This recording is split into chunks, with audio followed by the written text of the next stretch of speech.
today we're going to talk about wetsuits and what wetsuit will suit you, what will be the best suit for you to get, whether it be ones for different temperatures of water, for different activities, and what all the jargon around it means to try and demystify some of the peculiarities of wetsuits.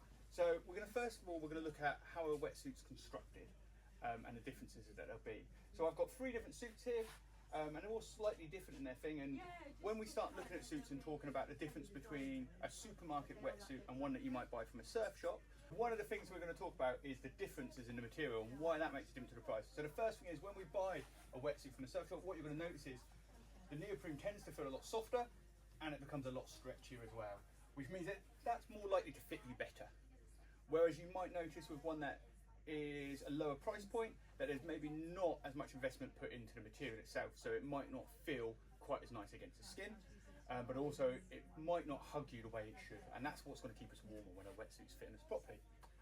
The 3 suits that I've got here to start with, these are all 3mm suits, so these are what we would class as a summer suit in the UK. This first suit, its construction is a flat lock construction. This is a nice, when they make these suits, it's a quite simple way of making the suits. They put the 2 bits of neoprene together and then they stitch along them. So it's not a massively labour intensive one, but it means that they can put it together quite cheaply. So a suit, you can have a good quality suit without a big price tag on it. Now, when we compare that to the next one, which is a glue and blind stitch suit, which is here, one of the things you'll notice is that there's actually no stitching on the inside of the suit. And that's because when they stitch this suit together, it's actually glued first and then it's stitched afterwards. And then actually the stitching only goes halfway through. This means that there's not holes all the way through the suit. So in a minute, I'm going to show you the advantage of that and why it is.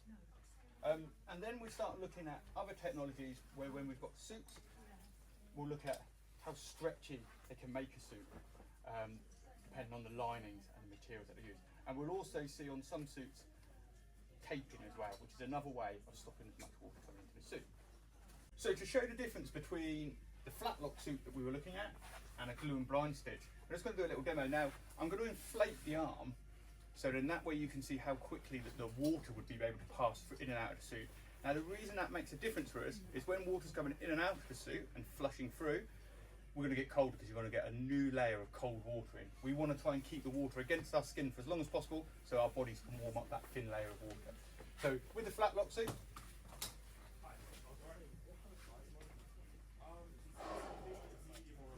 and you can see the air passes out relatively quickly, and that's because of the holes that are all the way through the suit.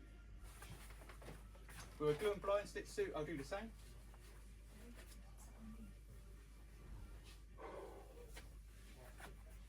And you can see straight away how much better it is at holding the air in there. So if this was water, it's going to be passing it in and out less, which means you're going to stay warmer for longer.